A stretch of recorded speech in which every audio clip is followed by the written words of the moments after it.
প্রত্যেকটি পরিবারেই দ্বন্দ্ব, কলহ, ঝগড়াঝাটি হয়ে থাকে।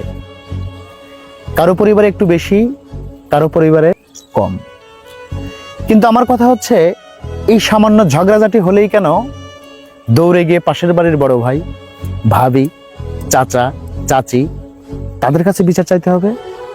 আরে ভাই, যেখানে আপন মায়ের পেটের ভাই আরেক ভাইকে দেখতে পারে না, পছন্দ করে না, হিংসা, বিদ্বেষ, রেষারেষি হয়, সেখানে পাশের বাড়ির কর্তা এসে আপনার বাড়ির বিচার করবে?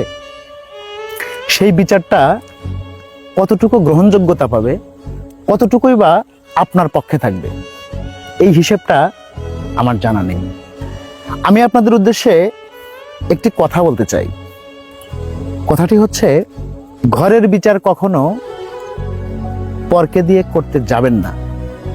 এটি যদি আপনি করেন, তাহলে মনে রাখবেন, আপনার শান্তির চাইতে অশান্তিটা বেশি হবে, ভালোর চেয়ে মন্দটা বেশি হবে। আমি আপনাদেরকে অনুরোধ করব, যাদের সংসারে টুকিটাকি এই ঝগড়াঝাটি হয়, আপনারা নিজেরা বসুন, পরিবারের সবাইকে বোঝানোর চেষ্টা করুন, একসঙ্গে বসে নিজের পরিবারের সমাধানটা নিজে করুন।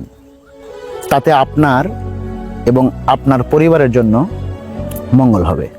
সবাই ভালো থাকবেন, সুস্থ থাকবেন, সুন্দর থাকবেন এবং পরিবারের প্রতি সহনশীল হবেন। Thank you.